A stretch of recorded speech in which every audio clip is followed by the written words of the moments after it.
के सबसे बड़े महापुरुषों में मैं उनको देखता हूं कि पहली पीढ़ी के लोग मारे जाएंगे, दूसरी पीढ़ी के लोग जेल जाएंगे और तीसरी पीढ़ी के लोग राज करेंगे। तो हमारे जो नेता हैं चंद्रशेखर आजाद जी जगदेव प्रसाद के नारे के कॉम्बो हैं। वो पहली पीढ़ी के लोग जो जेल जाएंगे, मारे जाएंगे वाले, तो मारे जाने वाले लोगों में से तो उनको आपने देखा ही है कि उनको जान मारने के लिए उन पर गोली चलाया गया। और आज की घटना में बता रहा हूं कि दिल्ली से कानपुर में आज उनका चंद्रशेखर जी का कार्यक्रम था, कल जमशेदपुर में है, वहां हम लोग को भी जाना है। आज वो दिल्ली से जब ट्रेन से वंदे भारत, एक ट्रेन नरेंद्र मोदी जी ने चलवाया है, वंदे भारत ट्रेन से जब दिल्ली से कानपुर आ रहे थे तो जिस बोगी में वो बैठे हुए थे उस बोगी में उनके सीट के अगली शीशा पे इतने पत्थर बरसाए गए। वो फोटो वो फेसबुक पे चंद्रशेखर आजाद जी ने पोस्ट किया, हम सबने शेयर भी किया, आप सबको बता दें कि उस नेता पे इतना खतरा है कि आज भी उनकी जान मारने के लिए जो मनुवादी सामंतवादी ताकतें हैं वो लगी हुई है। और चंद्रशेखर आजाद जी पे आज भी जानलेवा हमला हुआ है और उस ट्रेन के अगर शीशा जहां पे चंद्रशेखर आजाद बैठे हुए थे, अगर वहां पे कोई फायरिंग हो जाता, ईंट पत्थर से उनको चोट लग जाता या किसी प्रकार का नुकसान हो जाता, तो इस देश की केंद्र की सरकार जो प्रीमियम ट्रेन वंदे भारत चला करके अपना वाहवाही लूट रही है, वो एक ट्रेन की सुरक्षा नहीं कर सकती है।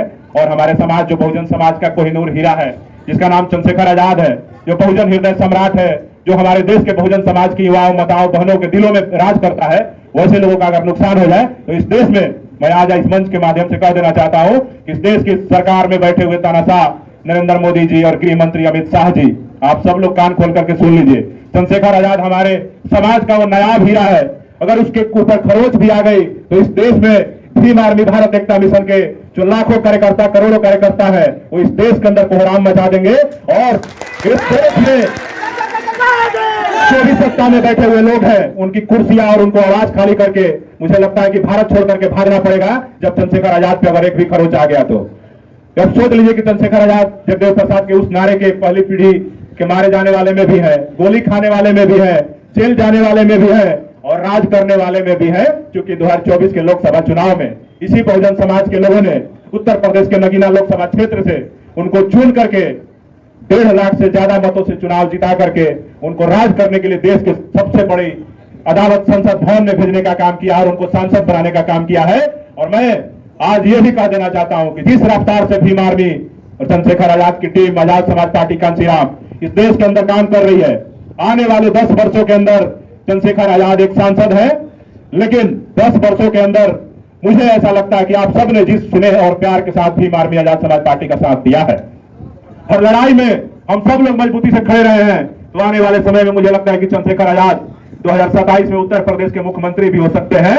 और 2029 के लोकसभा चुनाव में अगर बहुजन समाज ने उनके साथ दिल लगी की तो 2029 में इस देश के प्रधानमंत्री भी हो सकते हैं। तो चंद्रशेखर आजाद और भीम आर्मी को हल्के में लेने वाले लोगों, कान खोल के सुन लो। बहुजन समाज के लोग बहुत कुर्बानियां दिए और बहुत राजनीतिक हलवाही इस देश के सामंतवादियों, जातिवादियों के कर लिए।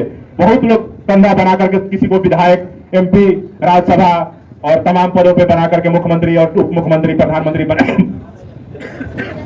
बना लिए। अब वो समय नहीं है।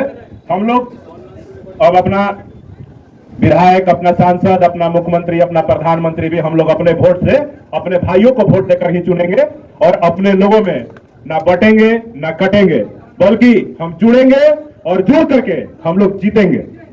ठीक है? हम सब लोग SC, ST, OBC, माइनॉरिटी, धार्मिक अल्पसंख्यक, मुस्लिम, सिख, जैन, बौद्ध, ईसाई सब लोग आपस में जुड़ेंगे और जुड़ करके हम लोग हर चुनाव वार्ड पार्षद से लेकर के सांसद तक का, विधायक का चुनाव जीतेंगे। ठीक है? गिरिराज सिंह को मेरा जवाब है कि बटेंगे तो कटेंगे नहीं, बहुजन समाज के लोग जुड़ेंगे और जुड़ करके जीतेंगे, लड़ेंगे और आगे बढ़ेंगे। और उत्तर प्रदेश के मुख्यमंत्री योगी आदित्यनाथ ने भी एक बयान दिया है 2 दिन पहले, दिवाली के दिन, कि हम हरिजन बस्ती में गए और वहां पे हम हरिजनों के बीच में कंबल बांटे, दिया बांटे, क्या कह रहे हैं। तो एक बात तो, जिस संवैधानिक कुर्सी पे उत्तर प्रदेश के मुख्यमंत्री योगी आदित्यनाथ जी बैठे हुए हैं और जो उनके अंदर ठसक है ठाकुर होने का, तो मैं बता देता हूं कि ठाकुर होने का ठसक आप अपने पास रखिए। वो जमाना नहीं है आजादी के पहले वाला कि घोड़ी पे चढ़ने से दलितों को रोक देते थे और उनकी हत्या कर देते थे, उनकी मूछें काट देते थे मूछ रखने पे। तो वो दौर नहीं है। और मुझे समझ ही में नहीं आया कि इस देश के ठाकुरों को घोड़ी से क्या संबंध है।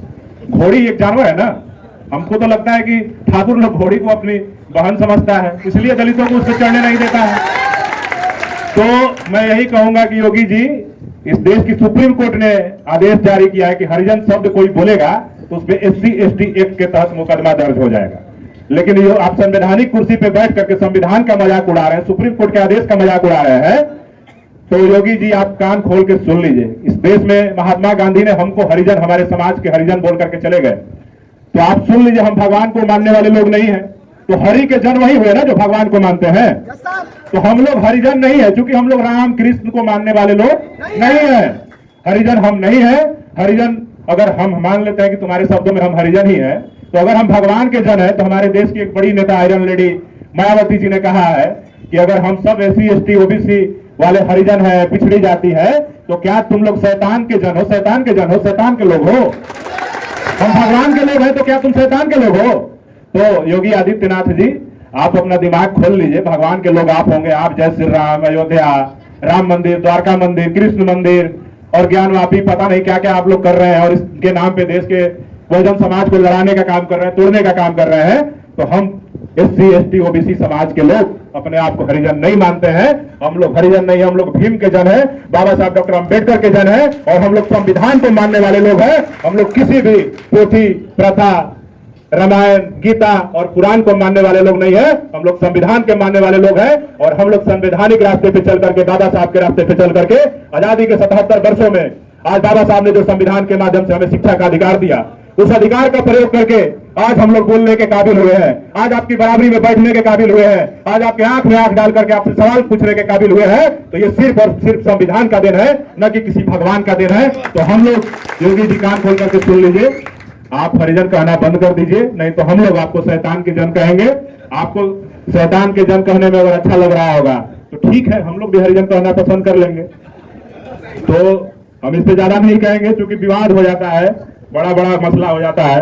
बस हम यही कहेंगे कि हमारे जो भी लोग हैं यहाँ पे आए हुए सभी मेरे भाई लोग, मैं आप सबसे कहूंगा कि आप सब लोग बहुजन समाज में आपसी भाईचारा बना करके और अपने घर में जाइए तो बाबा साहब डॉक्टर अंबेडकर का 3 श्लोक आप अपने घर में लिख लीजिए, जो उन्होंने अपने जीवन में किताब लिखा। उनके नारे आप कहीं भी मूर्ति बना होता है तो लिखा होता है, शिक्षित बने, संगठित बने और संघर्ष करें।